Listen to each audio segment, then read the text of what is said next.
This is The Big Breakdown, a long look back at some of the biggest stories we're covering for you at the Hidden Killers Podcast and True Crime Today. This is the Hidden Killers Podcast with Tony Bruschi and continuing coverage of the case against Bryan Kohberger. All right, picture this. You're a family who just lost your daughter in the most horrific way imaginable. You spent 2.5 years preparing yourself mentally for a trial, for justice, for answers. Then on a random Sunday night, you get an email, not a phone call, not a meeting, an email telling you that the guy who allegedly murdered your kid just cut a deal to save his own life. That is exactly what happened to the families of Kaylee Goncalves, Madison Mogen, Xander Kernodle, and Ethan Chapin, who prosecutors in Idaho decided to play the let's make a deal with Bryan Kohberger. And before we dive into this absolute dumpster fire of a prosecutorial decision-making nightmare, let me just say that if you're new here, buckle up, because this story has everything. We got a criminology PhD student who allegedly decided to take his studies a little too literal. Families who are rightfully losing their minds. And prosecutors who apparently think victim notification means sending a PDF on a Sunday night like they're dropping a Beyonce album. So let's rewind to November. All the way back to November 13th of 2022, almost 3 years ago now, when 4 University of Idaho students were brutally murdered in their off-campus home. We're talking about young people with their whole lives ahead of them. Kaylee and Madison were best friends since 6th grade, just weeks from graduation, planning to move to Austin together. Xana was dating Ethan, who was just visiting that night from his fraternity house. These weren't random victims. This wasn't some drug deal gone wrong, as the moronic pro-burgers like to say, or whatever nonsense the internet detectives are spinning. This was targeted. It was brutal, and it was senseless. Enter Bryan Kohberger, a 28-year-old PhD student in criminology in Washington State University, just a quick 15-minute drive from Moscow, Idaho. This guy was literally studying criminal behavior while allegedly planning to commit the exact crimes he was learning about. It's like if a medical student decided to create patients instead of treating them. The police tracked him down through a combination of genetic genealogy, cell phone data, and good old-fashioned detective work. They found his DNA on a knife sheath left at the scene, which is basically the forensic equivalent of signing your name at a crime scene. Now, here's where things get interesting. And by interesting, I mean absolutely infuriating if you're one of those families. The prosecution had what legal experts call a slam dunk case, as well as you can get. DNA evidence on that knife sheath, cell phone ping showing him near the victim's house, and at least 12 times in the weeks before the murders, an eyewitness who saw the masked figure leaving, his white Hyundai Elantra caught on surveillance cameras, and absolutely zero alibi because, surprise, surprise, our criminology student couldn't produce a single witness to verify where he was during the murders. Fast forward now to just the other day.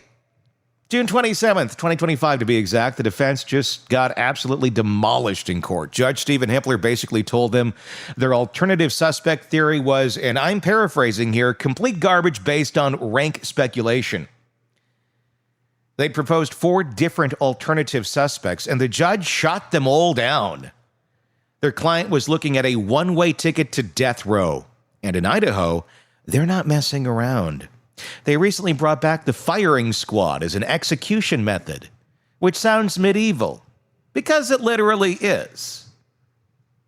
So why does any self-respecting defense attorney do when their client is absolutely cooked? They go begging for a plea deal, obviously. According to the letter prosecutors eventually sent to the families, and yes, we'll get to that letter, the defense approached them last week asking if there was any offer on the table what they would think about it.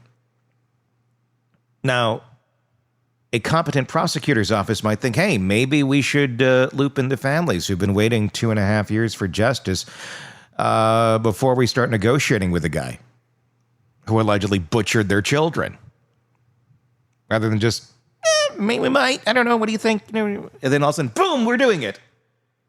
But no. Instead, the prosecutor, apparently had some super secret negotiations going on. And Friday, June 28th, they made what the Goncalves family described as a vague mention of a possible plea deal. The family's response was immediate and unequivocal. They said, and I quote, hard no. That's not ambiguous. That's not, let us think about it over smoothies at TCBY. That's a complete rejection of the idea that this person should get to negotiate his way out of facing a jury and death. Yet somehow, between Friday's vague mention and Sunday night's email bombshell, prosecutors went ahead and finalized the deal anyway. Bryan Kohberger agreed to plead guilty to 4 counts of first-degree murder and 1 count of burglary in exchange for 4 consecutive life sentences without the possibility of parole. No death penalty, no facing a jury of his peers, no having to sit through weeks of testimony about what he allegedly did to these young people. Steve Goncalves, Kaylee's father, went on the Today Show and didn't mince words. Idaho has failed. They failed me. They failed my whole family, he said. His family posted on Facebook that they were beyond furious at the state of Idaho. And honestly, can you blame them? These prosecutors literally sent an email with an attached PDF letter on a Sunday night to inform the families that, oh, by the way, we just made a deal with your child's killer and the hearing is on Wednesday in Boise, which is hours away from where you live, so good luck getting there in time. The sheer audacity of this move is breathtaking. We're not talking about a shoplifting case here. We're talking about 4 young people who were stabbed to death in their beds, and the families find out about the plea deal via email. As Steve Goncalves put it, we weren't even called about the plea. We received an email with a letter attached. That's how Ladau County Prosecutor's Office treats murder victims' families. We were harsh on the DA. We were harsh on the police at the beginning, where it seemed they didn't know what the hell they were looking for. But eventually they did. They proved us wrong. They did find Kohberger, and bravo. Good job there.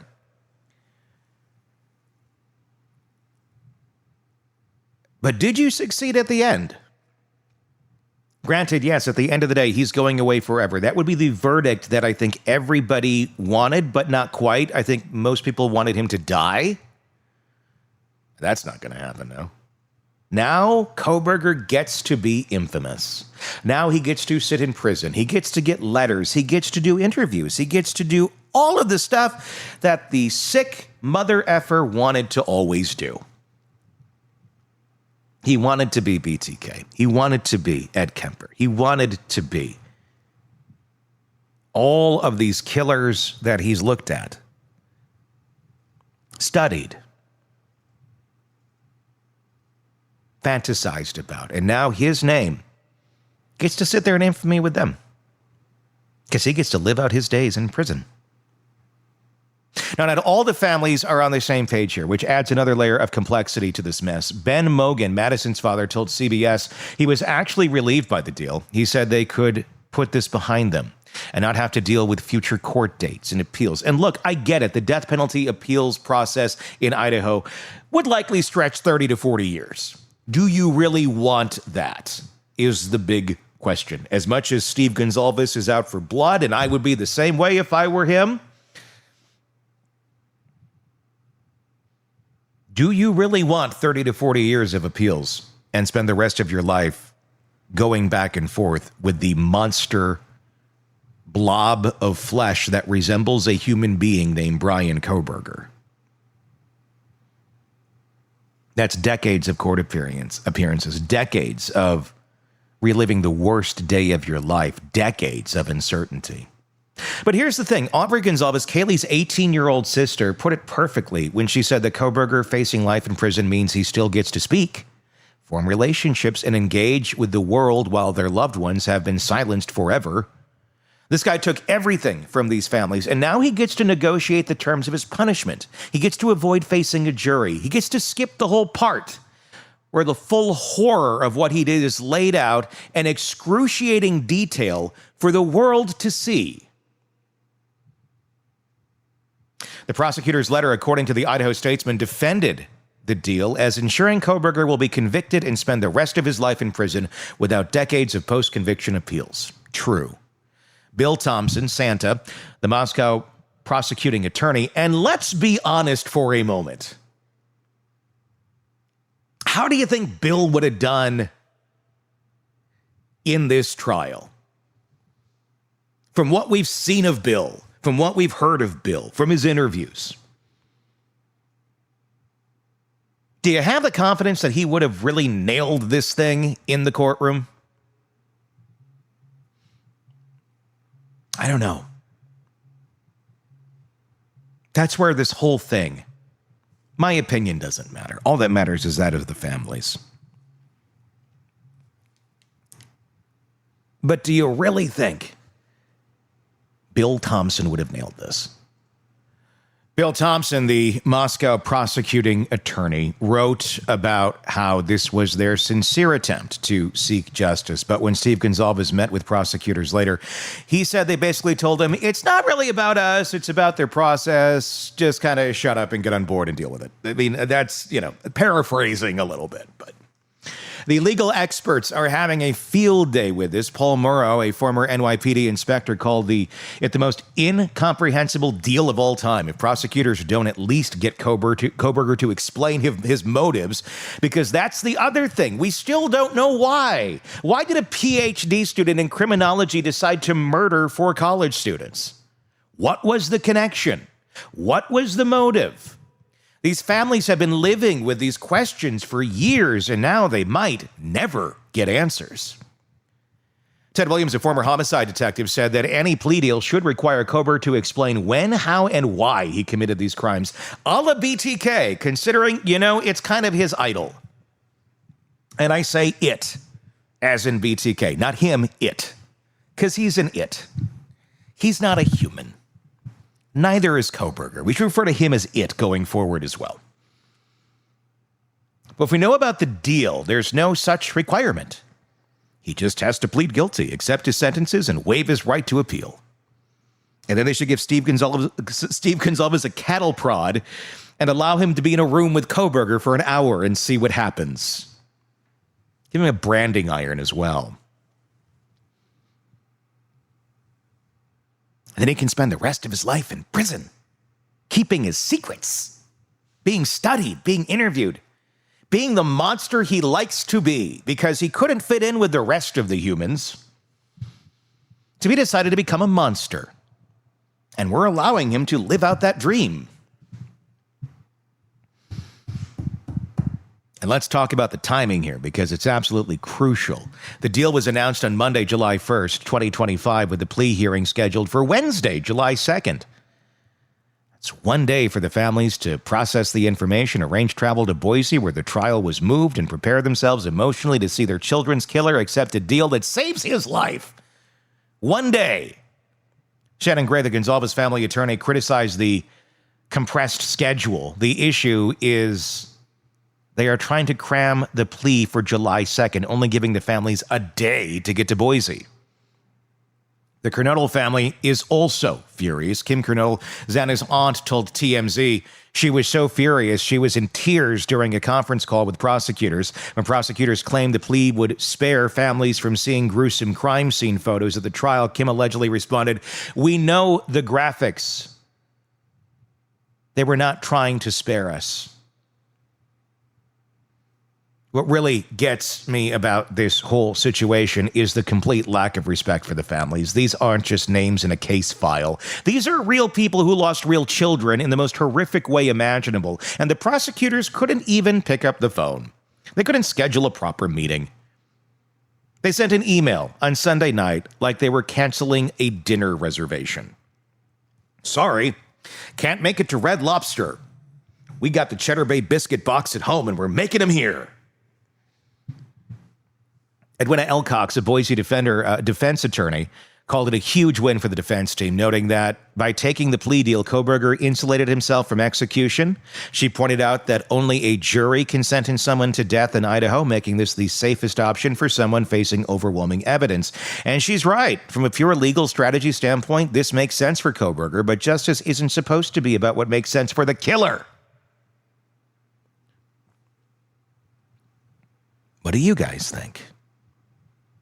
There's a comment section on YouTube, and I'd love to hear your thoughts. Please, type away. Everyone in the true crime community who has been following this case obsessively since day one, and the reaction to this plea deal has been explosive. The prosecutors took the easy way out. Death penalty cases are expensive, complicated, and can drag on for decades. By accepting the plea deal, they get to close the case, claim victory, and move on. Just like Idaho wanted to do from the beginning. They tore the house down. Remember that? Yeah, the biggest piece of evidence. Let's just tear this down. It's an eyesore. Well, we haven't gone to trial yet. Well, we'll do a virtual house. Oh, you will. That'll be effective. Justice isn't supposed to be easy. It's not supposed to be convenient. It's supposed to be about holding people accountable for their actions, especially when those actions involve murdering 4 young people in cold blood.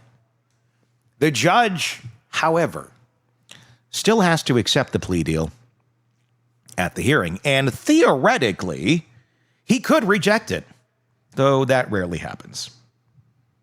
Steve Goncalves is hoping for exactly that.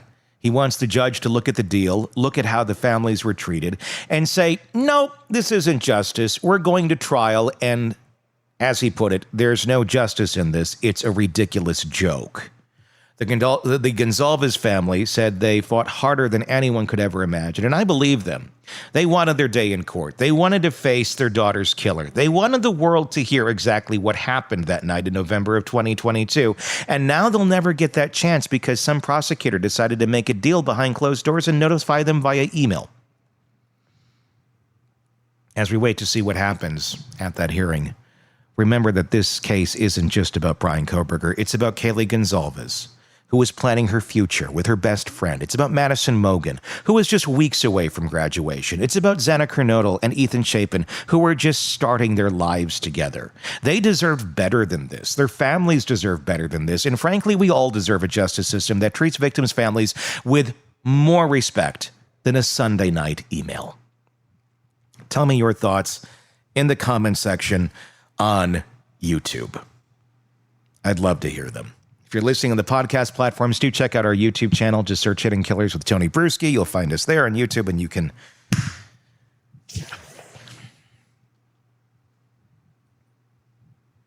I got nothing else. I'm kind of shocked by this. As much as this gets us to the ending point of all of this, Kohberger doesn't have to be held responsible, doesn't have to go through that court process, doesn't have to go through the trial, doesn't have to be ridiculed. Obviously, this is someone who had a lot of that in his life and then denied that he did this for almost 3 years, pointed, literally named other people who had nothing to do with this, saying, these people, maybe they did it, knowing full damn well that it was him.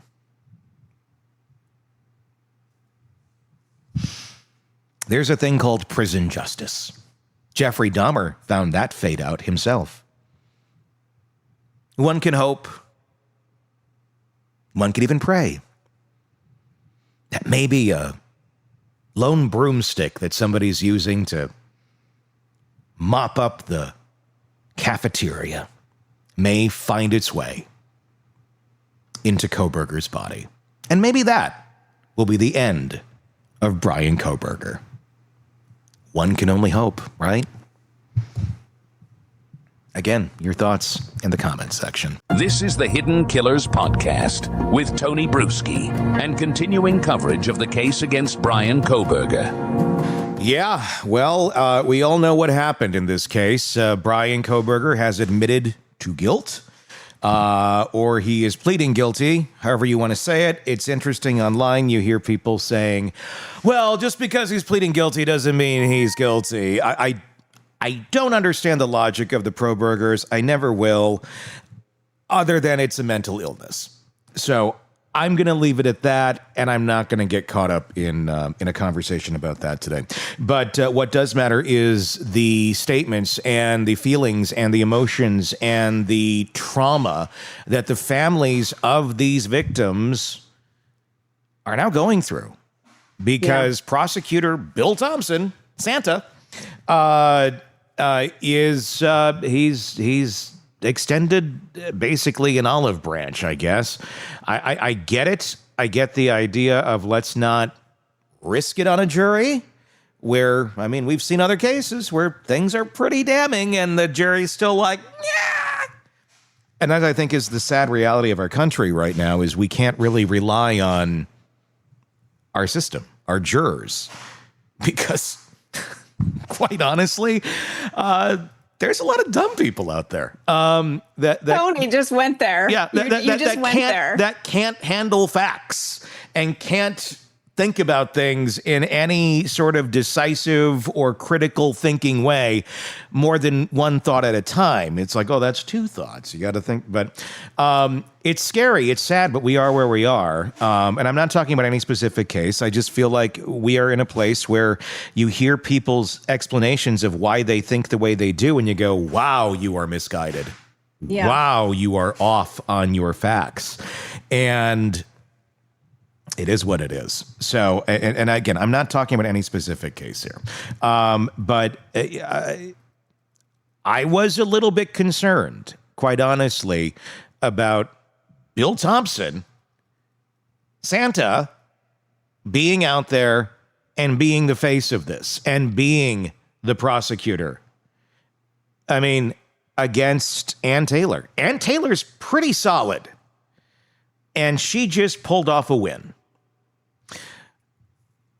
I was concerned. I mean, the little bit I've heard of him, of Bill, in interviews and such, he seems like a lovely man, probably makes a really good pancake, and knows where to get the best maple syrup in the area, and doesn't have a lot of experience prosecuting murderers because they just don't have a lot of them right there. And it's not his fault. He's a small town DA. So not exactly who I would feel super confident in pulling this off, even though there's a lot of evidence. So in one way, I'm happy that this is where it landed, because it guarantees he's going away. There's no chance that an idiot juror, or there's going to be somebody in here who's a Kohberger that's going to hang the jury, and they have to go through this again. And even if he was found guilty and death is there, and you're talking 30, 40 years of just court and then and every sort of appeal imaginable. And basically till the death of the parents.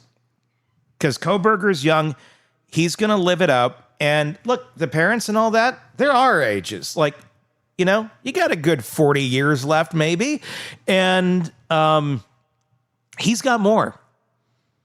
And I think you'd be seeing that path until they're dead. I hate that they were not able to take this into court, though, because exposing Kohberger, putting him and exposing everything that he did for these families, or to these families, and to these kids, and to these people's daughters and son.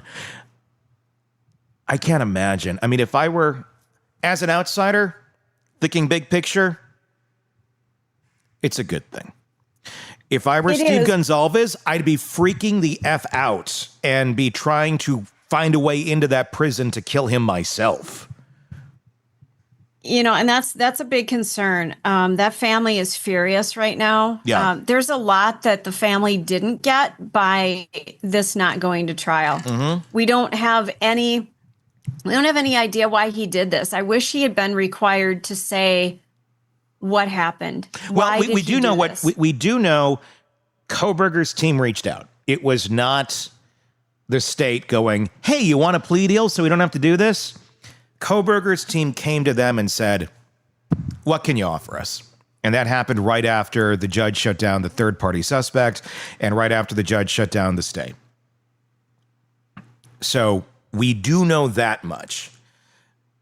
And they agreed to it. They didn't have to agree to it. They could have said, "Nope, we're going to trial." But I agree with Brian Anton on this. He said this on his Twitter yesterday of, it appears Idaho really wasn't interested in taking on this case to begin with. And there's a lot of reasons for that. They tore down the house, which was idiotic. And they're freaking the F out left and right about anybody talking about this thing, about any evidence coming out. The gag order was insane on this case. Yeah, it was. It was like, we don't want to deal with this. This is messy. Let's try and get on, without the care or consideration for these families. And I think that's absolute shit. And at the end of the day here, look, I know we were very harsh on the police early on in this. Those are the ones who did a great job. They knew what they were doing. They figured it out. It's the judicial system that failed these families. You think, really? Yeah.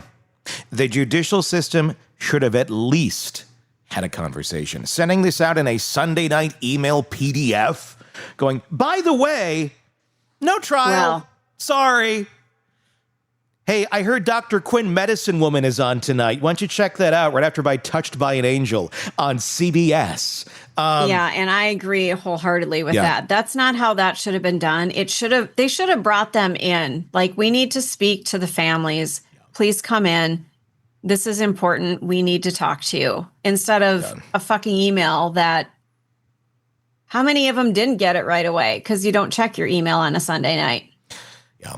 I mean, everybody, and exactly. I mean, the news starts getting out, and you may not have checked your email, and you're hearing it through News Nation. Right. And it's like, what is going on here? I think it was so sloppy and so disrespectful to those families. So, yeah, I agree with you in that. I'm sorry that I saw that the wrong way. But, yeah, they've completely let them down. And I'd like to know the rationale. Why did you do it that way? These family members have been through hell. I don't know. Why? Yeah. Why couldn't you have a little more compassion and empathy for what they've been through and do this differently? Yeah. An email? Who made that decision? I don't know if they're sitting there thinking they're going to be really excited about this. It's like getting a gift for somebody, or like getting a gift like for like a teenager or something. Or getting your wife a vacuum for Christmas. Or you're getting your wife, but look, if she asked for a vacuum, she's getting a effing vacuum. Oh, if she asked for it, absolutely. I've done that before. And, well, it was asked if for. She wants it. It was on the list. I'm like, sure, here you go. That's okay. That's acceptable. Yeah. But if that's the gift you're getting, then, no. We need to talk. I don't know. I don't. My gut is there wasn't a lot of thinking. I think it was they were excited. They have a finality to this. We got to get this out to them right away. Well, pick up the phone and call them. I mean, I know they've been talking on and off a little bit, but as Steve Goncalves says, it was just a very short phone call about this situation. Let's take a look at some of the reporting from Ashley Banfield in News Nation just the other night. This is her interview with Steve Goncalves, and let's But I wanted you to have your say. I wanted you to be able to say out loud for everyone to hear what this means to you and your family.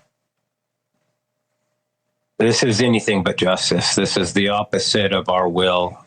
There was no majority believing that this was acceptable. I want to honor all the police officers, the FBI, and all the people that work their tail off. The failure is at the court level, 100%. but the men and the boots on the ground and the women that were out there working, I want to honor everything that they did for our children. 100%. The fault is in leadership and the people that you place this evidence upon. They were weak. They decided to play God and decide what this man's decision should be, and not a jury, not his peers. They, so that's where we are today. Walk me through what happened. Brian Enton, did some really great reporting at the top of this show here, but tell me from your perspective how the last 3 days have played out. I would say ever since Hippler's demanded an independent investigation, they couldn't get away from this case fast enough. They've done everything to make this case go away.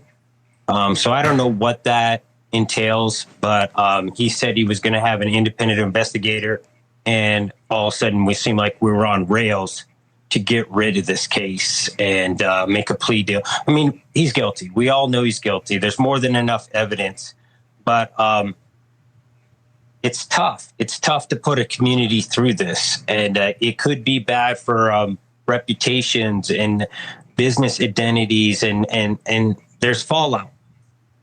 But this isn't the will of the victims. This is just one person making a decision, and it doesn't reflect what we were asking for. Steve, did anybody ever call you from the prosecutor's office to just personally discuss this with you? Did anybody offer to meet with you in person to go over this potential plan? We have meetings all the time on, particularly a lot of times on Friday. No. We had this regular meeting that we have to try basically do an update of what's going on, where things are at, because Idaho is actually an amazing state where it really does care about people. We just get one or two, people who just don't care about the victims and don't care about justice. And it's easy to take the weight out. It's easy to make an excuse and say, I'm doing this for the victims, even though I've never interviewed the victims. I've never really talked to them to find out what their true feelings are. So here we are. We're stuck and we can't get out of it. I ask your audience if anybody knows Judge Hippler, reach out to him and ask him to put his foot down and not accept this offer. It doesn't reflect anything in Idaho. This is not justice. We had an outsider come to our community, kill our kids in their sleep while they're getting a college education, doing everything that they should do, and we don't have the courage to hold him accountable. No plea deal. Let's go for this guy. 100%. Let's do it. And that's how this family stands. Steve, I know that, it's no secret your daughter Kaylee was so close with Maddie Mogen, best of friends. And I know that you got to know the Mogen family as well. Have you spoken with the Mogen family, and do you know what their reaction is to this plea decision?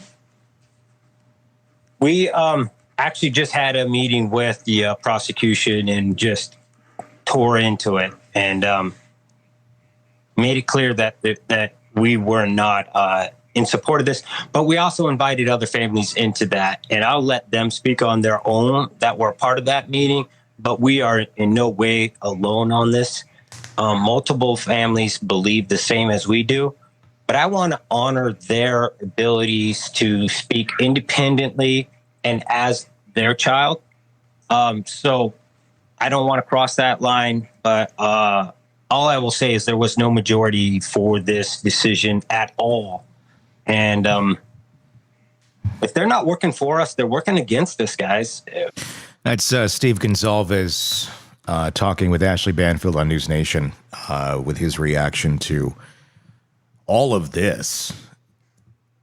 God. It is still, look, as of our recording right now, is it Tuesday? Is today Tuesday? What is today? Tuesday? Yeah, Okay, it's hard. yes. It's the July Long week. 1st. Hitler could still say no. It would be a long shot. That does not happen very often, but it's not this never happens. Mm-hmm.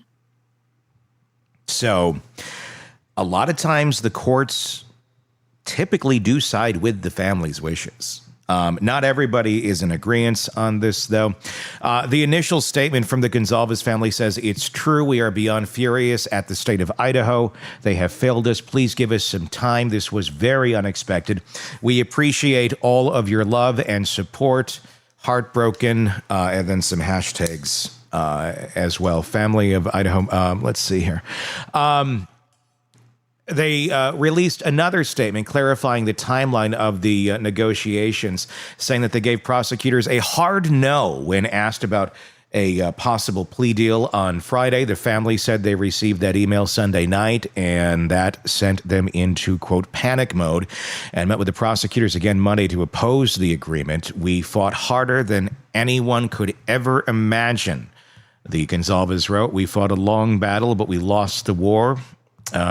That was their statement there. Shocking and cruel, also, some of the words that were used. The Latah County Prosecutor's Office treatment of our family during this process is something I wouldn't wish on anyone. The family added that it was no shock how the Latah County Prosecutor's Office mishandled the plea deal. They vaguely mentioned a possible plea on Friday without seeking our input and presented the plea on Sunday. Latah County should be ashamed of its prosecutor's office. 4 wonderful young people lost their lives, yet the victims' families were treated as opponents from the outset. We weren't even called about the plea. We received an email with a letter attached. That's how Latah County's prosecutor's office treats murder victims' families. Adding insult to injury, they're rushing the plea, giving families just 1 day to coordinate and appear at the courthouse for a plea on July 2nd. After more than 2 years, this is how it concludes, with a secretive deal and a hurried effort to close the case without any input from the victims' families on the plea's details. The letter concludes. A plea deal is, like I said, it is set to go down tomorrow, and then likely sentencing later in August is what, or later rather in July, I'm sorry, late July is what it would probably look like for a sentencing. Wow. Were you just shocked when this came through? I was upstairs. I was cooking dinner. Robin Dreek, our contributor, retired FBI special agent, texted me, and I was like, "Holy shit!" I texted. That was literally my text right back to him. And then I ran down here, and then we put a special report together. But yeah, that was not on my bingo card for this week. No, gosh, no. We're still waiting for Diddy at the time of this recording. Karen Reed just wrapped up Diddy's on jury watch, and this came down. Yeah, like, wait, what? When you sent me a text, and I went, yeah. No, he means Diddy. No, I didn't. Yeah, I know. It was, yeah. I don't ever second guess you, but I actually logged on the internet because I'm like, I wonder if spell check changed this, because there's no way this is Kohberger. This is Diddy. Diddy accepted a plea deal and pleaded guilty. That's what I was thinking. Like, no, Tony's confused. Nope. Sorry. I just didn't see this coming. Because, like I said, we were waiting on Diddy, and nope. Here comes Kohberger. Yeah. No, I was shocked. I mean, it's always been something we've wondered about. It's something we've questioned, we've talked about. I mean, this really stunned everyone, I think, in the legal community and everywhere. Like, you're doing what? Yeah, can you imagine those low-level conversations? I'm torn on it. Like I said at the beginning, I see both ends. Like, one's like we're guaranteeing this shit, it's done. Yeah. The other is, wouldn't it be nice to take a swing at this piece of shit? Or at least, watch the court do it. It's like, no, we're just not bringing the piñata out. We're just going to keep it in the cell forever. Like, give them a stick.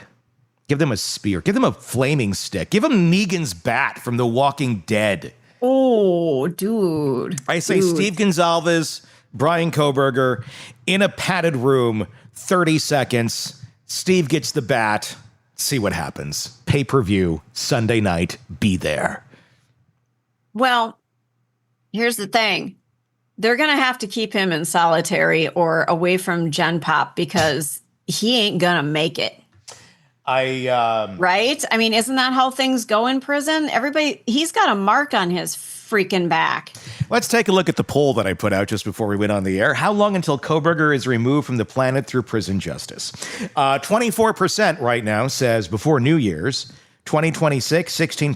2027, 32%. And never has 28%. So 2027 is where it's leading right now with 32% of the vote. Yeah. Yeah. I'm hoping for before New Year's. I think that'd be a lovely Christmas present to the families. Yeah, he did get sentenced to basically death because I can't see that he's going to survive prison. I can't see it. I could be wrong. Maybe I'm being really horrible. I don't know. I hope they take him out in prison. I pray. I do. I pray that they take him out in prison. I get it. There's no purpose. Just let him, get rid of him. He's a mutant. Aubrey but before he goes, I need to know why he did this. Does it matter? What was your rationale? There is no rationale. He's insane. I know he's insane, but I want to know what in his mind, I want to hear the process. How did you decide where you're going to do this? Why did you do this? What was even if it's just the most horrible thing in the world, I just wanted to see what it felt like.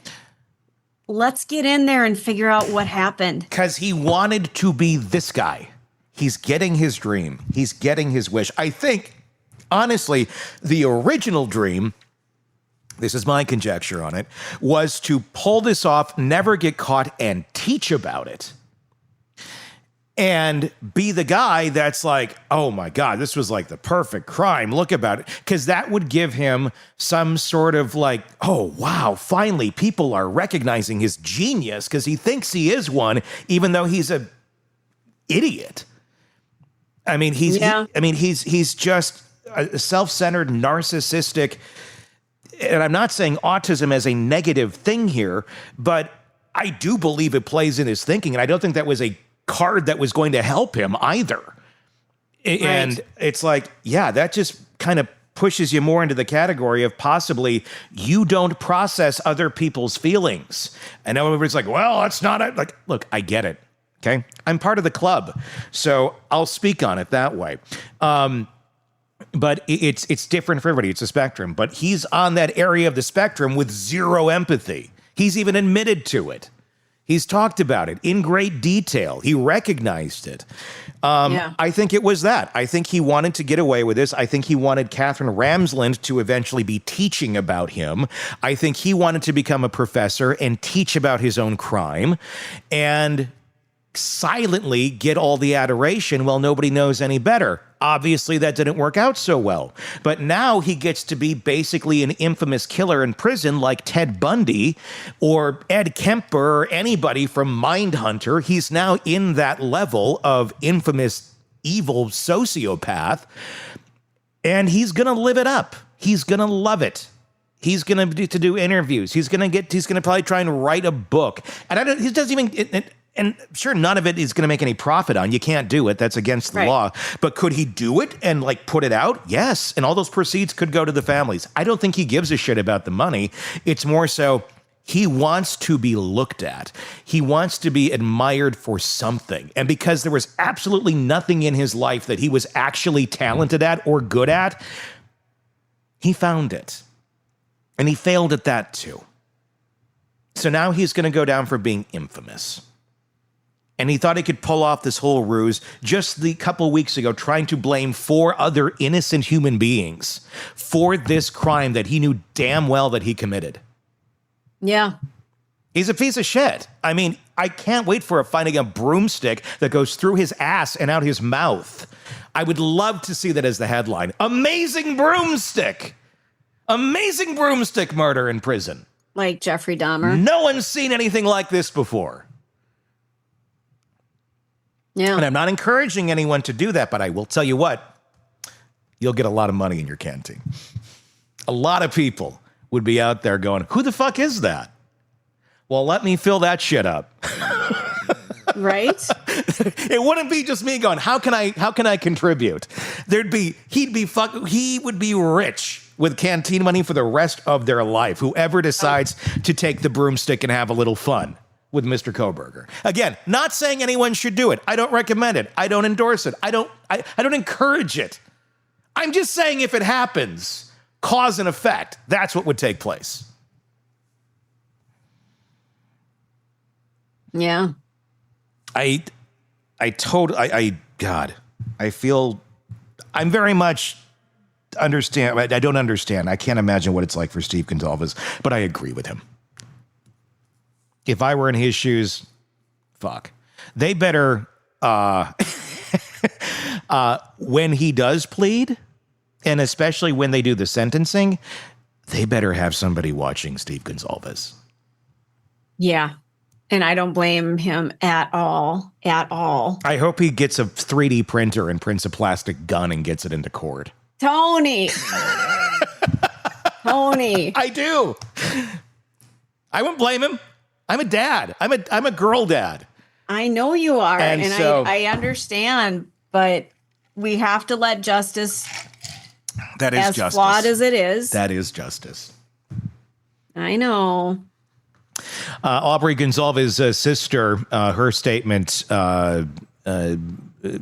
the statement here is from the constant delays to the relocation of proceedings, making it harder for loved ones to attend. The justice system has placed heavy burdens on those already carrying unimaginable grief, though through it all, we have tried to hold on to hope. Family, that was some of her statement. Not everybody is in agreement here, though. There are some family members here who have expressed a different opinion. The Mogan family, Ben Mogan, he made this statement: if you get that quick death sentence, you don't have to spend decades thinking about how terrible you made the world. We can actually put this behind us and not have these future dates and future things that we don't want to have to be at, that we shouldn't have to be at, that have nothing that have to do with this terrible person. We get to just think about the rest of our lives and have to try to figure out how to do it without Maddie and the rest of the kids. So, I mean, it's a very personal thing for everybody and how they look at this. Kim Kernodle, Xana Kernodle's aunt, told TMZ the defense approached prosecutors with a plea deal, and the prosecution wanted to spare the families, quote unquote, the pain of going to trial and seeing crime scene photos. We know the graphics. They were not trying to spare us, Kernodle said, noting at least two victims. Hers and the Goncalves family wanted Kohberger to face a jury. Idaho has failed. That was that statement there. So it's Chapin family. I was unable to find any specific.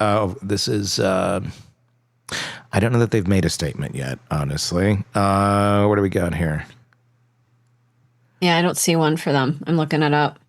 Here's some of the excerpts from the letter to the family. The resolution is our sincere attempt to seek justice for your family. This agreement ensures that the defendant will be convicted, will spend the rest of his life in prison, and will not be able to put you and the other families through the uncertainty of decades of post-conviction appeals. Your viewpoints weighed heavily in our decision-making process, and we hope that you may come to appreciate why we believe this resolution is in the best interest of justice. If you'd like to sign up for our email list. No. Yeah, right. Yeah. Right. Yeah, I can't find anything. I think a phone call might have been appropriate. So, what's happening? Type of hearing that we're going to be seeing on Wednesday, July 2nd, is a change of plea hearing. What that basically means is exactly that. He's going to be changing his plea from guilty to not guilty, or from not guilty to guilty. Remember, he stood silent. Right. At the first one. He didn't even really make his plea. So is he going to do a mime show this time? Like, maybe. Can't get out of the box. You're going in the box now. Interpretive dance, possibly. That'd be great. Mm-hmm. Interpretive dance. And then for the finale, Steve Goncalves comes out with the Negan bat. You are fixated, my friend. I hate this piece of shit. I mean, I know you do. I hate this piece of shit. He encompasses just, he reminds me of so many people, of so many men or boys that I've encountered in my life that have such a fucked up hate for women. Mm-hmm. And they hold it in. It's that incel thing, you know, and incel is a newer term, but essentially there's men that have had this feeling forever that are, you know, basically socially incompetent and can't take accountability for their own shortcomings and try to improve. They just rather sulk in the sorrow and have everybody feel bad for them and blame it on women. And there's a lot of guys out there like that. That's why there's a whole community. That's why the incel thing even exists. They just used to, you know, be sad and live in their mother's basement, and eventually you find them hanging from the rafters. And the world was a better place. Now they have community. They do. And it's really sad that they can't. I'm going to climb on my soapbox here. I'm 4'9". Give me a second. Stand on that speaker. I'm going to. Which you used to do in the studio. Yeah, I used to have to stand on a speaker to get up to reach the mic and the board. Well, because we had radio studios, they can have either like a lower desk or like a standing desk. Yeah. So anything that's standing, like one of those standing tables, like at a bar, I'm not standing. I'm on the bar stool, but whatever.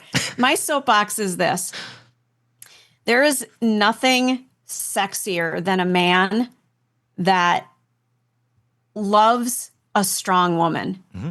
I mean, if you want a key inside of the way to score with women is to absolutely have the utmost respect for a strong woman and not walk in front of them, but walk beside them and let them be strong, let them be them, but be there for when they aren't strong. Yeah. Because we're all like that, but don't be threatened by it. And when you see somebody like a Bryan Kohberger, a strong woman obviously intimidates the living shit out of him. Yeah. And it's tragic to watch because we all have these people in our lives that are threatened by a strong, powerful, forceful, but yet kind, gentle soul that happens to be a woman. They automatically think, well, I can overpower her and I'm going to. Mm-hmm. Well, you can physically. That's how both of those bodies are made. A man is most often technically stronger than a woman, but that doesn't make you better than us. Why can't we be equal? So you're a little bit stronger, but I'm a little bit more this way in other avenues. And together we make the perfect thing. We are a conglomeration of this perfect entity together. I mean, if that's what you're into, and I'm not disparaging any couples that are, you know, same sex. Sure. I'm just saying male and female together can complement one another. Yeah. It doesn't have to be a threat to you. It just doesn't have to. I want to know what the hell happened in his childhood. I mean, yes. I think a lot of this, honestly, is just, I think this is nature. I think he was born this way. I think his family struggled through all of his upbringing going, I don't know what the hell's wrong with him. Hey, I'll tell you, I've talked about my veterinary career.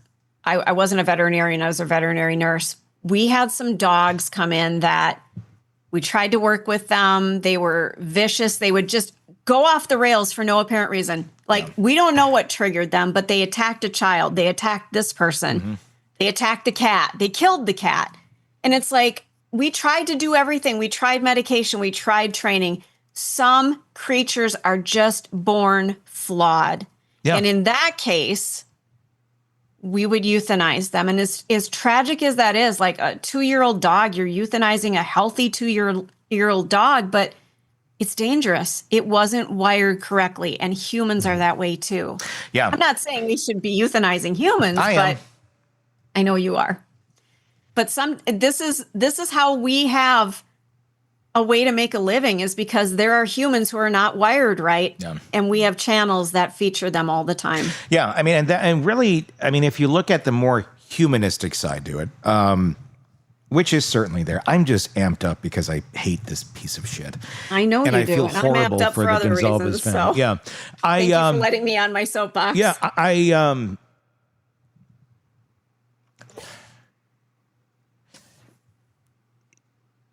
There's just no saving some people like this. They're going to be chaos. They're going to destroy people's lives if they're allowed to just continue. And obviously he went to quite an extreme.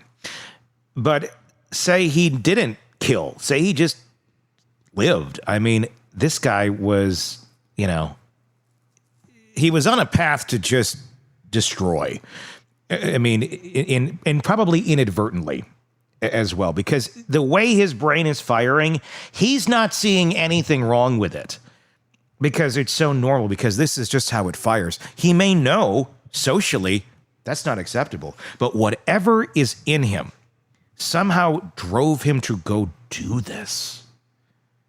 And in that moment in time, his brain was telling him this is the right thing to do. Can you imagine? I mean, do you snap out of that? If you snap out of that high, adrenaline moment, or you're like, what the hell? Like, is it like being possessed? Or is this just all the time? You're like, are you looking at it as, well, they had it coming because they were attractive young women who I could not have? That is essentially what it comes down to with a POS like this. It's, I can't have them. I'm going to be mad at them. I'm not going to look inside and go, maybe I could do something better. I mean, the guy, people look at this guy and go, he's attractive. If he just learned how to socially function, he could get a ton of women. He could have been like good. He could have been a decent human being. And he could have found happiness, but he obsessed himself into this hole. And it sounds like his family did try to get him help and such too, but he wasn't receptive to it. Just like you said at the vet, sometimes no matter what you do, they're not fixable. And Kohberger's one of them. He's not fixable. He just spent 3 years torturing these families after he killed their kids. Yeah. Pretending it was somebody else and he likes to go look at stars. And somehow we're all supposed to go, oh, that's viable. Yeah. Let him rot. I don't think he should be able to do anything in prison. I don't think he should be given a pen or a paper or anything. I don't think he should have put him in the box. Here's what they should do. Remember how they tortured Richard Allen? Let's put him in the box. Let's put Kohberger in the box and never let him out. Just wait till he dies. And I don't think that's going to happen. Give him some bread. They should send him to Delphi, Indiana. Yeah. Go hang out. Yeah. But I can guarantee Kohberger has gotten far better treatment than Richard Allen ever did. And he didn't fucking kill anybody. I mean, have you seen that suit that he's wearing? Yeah, he's gotten great treatment. I mean, he's like at Men's Warehouse or some shit.